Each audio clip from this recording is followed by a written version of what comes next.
vamos a definir dos conceptos, el concepto de tasa corriente o aparente y el concepto de tasa real. Vamos a empezar con el concepto de tasa corriente o aparente. Cuando se realizan operaciones con moneda de un país con inflación, las tasas contienen un componente inflacionario. Pero ese componente inflacionario que se contempla en la tasa, que es fijada al comienzo de la operación, ya sea de inversión o crediticia, no es la inflación que realmente sucede, sino que es la inflación que se supone que va a suceder en el tiempo futuro. O sea, es una inflación presupuestada, una inflación estimada por la institución que va a ofrecer esa tasa. Por ejemplo, si un banco tiene que fijar una operación de tasa de plazo fijo, va a tener que presupuestar la inflación para el plazo correspondiente a esa operación. Veamos el siguiente caso. Imaginamos que vamos a hacer un plazo fijo por 30 días. Plazo fijo de 30 días y el banco, para generar la tasa, presupone que la inflación para esos 30 días va a ser del 2%. Entonces quiero ofrecerle al cliente que me va a hacer ese plazo fijo una tasa que por arriba de este 2% cubra una prima de riesgo y de ganancia en esa operación que sea, por ejemplo, del 1%. Esta sería la prima de riesgo y ganancia.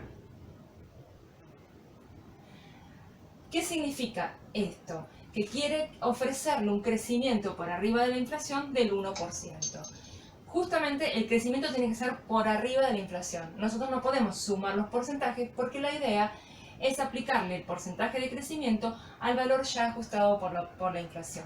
Es decir, si el cliente deja un peso, a los 30 días ese peso, según la inflación que estamos calculando que va a suceder en los siguientes 30 días, es del 1,02, o sea, se transforma en 1,02 pesos. A ese peso ya ajustado por la inflación lo vamos a hacer crecer en el 1%, pero ese 1% se calcula sobre el valor ajustado y no sobre el precio real. Entonces, cuando hacemos esta cuenta, nos da 1,0302. Vemos que no crecimos un 3%, sino que hemos crecido un 3,02%. Porque esta tasa se aplica sobre el peso, pero el crecimiento es por arriba del valor ajustado por la inflación.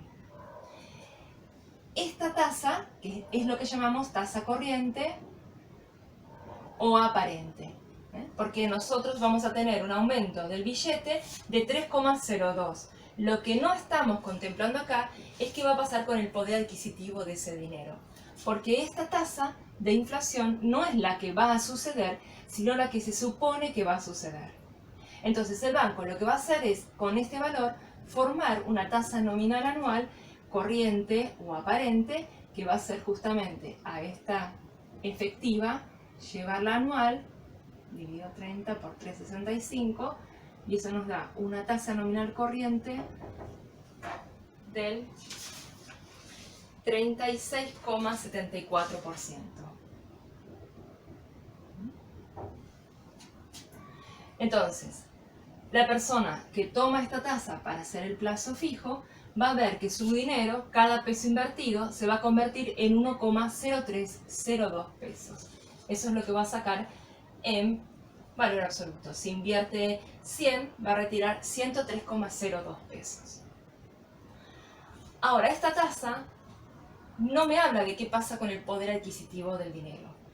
La tasa que me da esa información de si yo con esta operación voy a aumentar o no mi poder adquisitivo es justamente la tasa real. ¿Cómo vamos a hacer para calcular la tasa real? Y en realidad lo vamos a hacer con esta condición que estamos planteando acá. Porque esta es la ganancia que le queremos dar al cliente por arriba de la inflación. El problema es que esta inflación no es la real, sino que es la que se supone que va a suceder. Esto que calculamos acá fue en el momento cero de ese plazo fijo. Acá es donde se calcula la tasa corriente. Una vez que pasaron los 30 días, donde se hizo la inversión con esta tasa corriente, ya se ganó, ya se retiró 1,0302, acá es donde nosotros podemos cuestionarnos cuál fue nuestra ganancia real. ¿Por qué? Porque ya en este momento podemos conocer si esta fue realmente la inflación de esos 30 días o fue otra. Entonces, si este valor real lo conocemos, la tasa que va a surgir acá no va a ser la que esperamos que el cliente gane, sino que va a ser realmente la ganancia que tenemos por arriba de la inflación. Entonces, lo que tendríamos que hacer sería despejar esta tasa conociendo esta. Vamos a pasar en limpio esto que les estoy diciendo.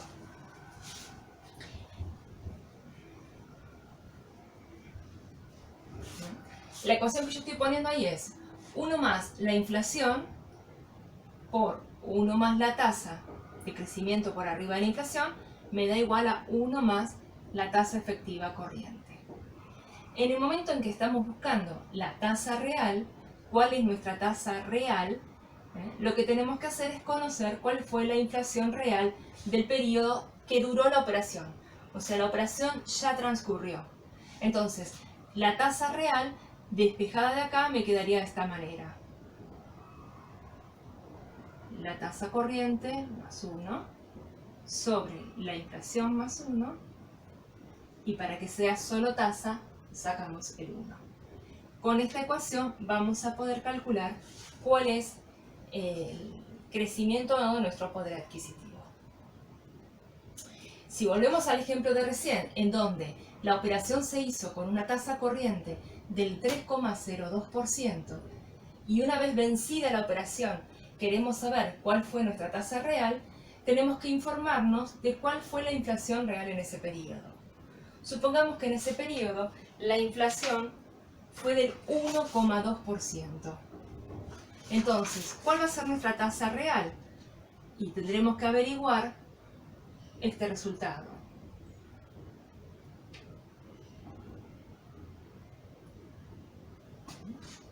Uno más la tasa corriente, que era esta, con la cual invertimos, sobre 1 más la inflación que nos informa que sucedió en esos 30 días.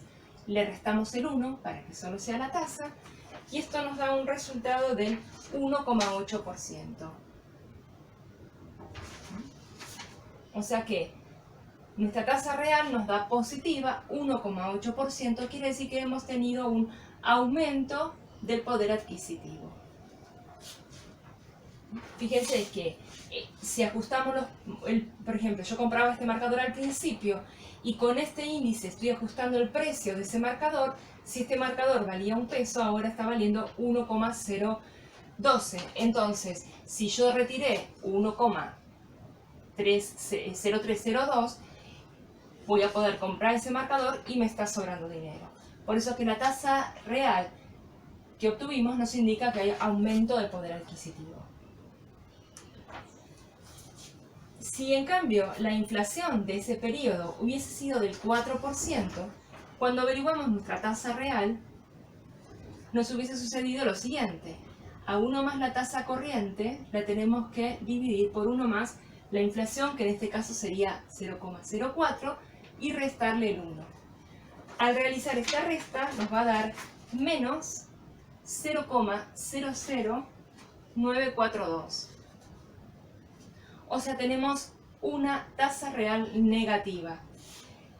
Es claro ver que lo que nosotros ganamos en valor absoluto en plazo fijo es menor que la inflación. O sea, si este marcador salió 1 peso, creció en un 4%. En cambio, el dinero que yo invertí en ese mismo tiempo creció solamente un 3,02%. Es obvio que tenemos menos plata que la necesaria para comprar ese marcador. Por eso es que se nos muestra una disminución o una pérdida del poder adquisitivo. Entonces, una tasa real positiva nos indica aumento del poder adquisitivo, mientras que una tasa real negativa nos muestra que hay pérdida del poder adquisitivo. Y una situación final que tendríamos es que la tasa real sea exactamente igual a la tasa corriente. Es obvio que el resultado de la tasa real, perdón, creo que lo dije mal, si la tasa de la inflación coincide en valor con la tasa corriente. Esto nos va a generar una tasa real nula.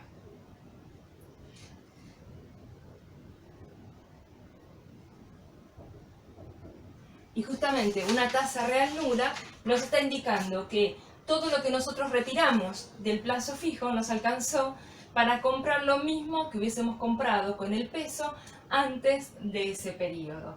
O sea, no tuvimos ni aumento ni pérdida de poder adquisitivo. Lo único que hemos logrado con esta operación fue mantener el poder adquisitivo de nuestra moneda. Entonces, la tasa corriente o aparente es la que contiene un componente inflacionario. Yo voy a hacer una operación, ya sea una inversión o una operación crediticia que empieza el día de hoy, hay que fijar una tasa. Esa tasa tiene que tener una inflación que no se sabe realmente si va a ser, justamente por eso es que se habla de una inflación presupuestada, una inflación estimada para el futuro.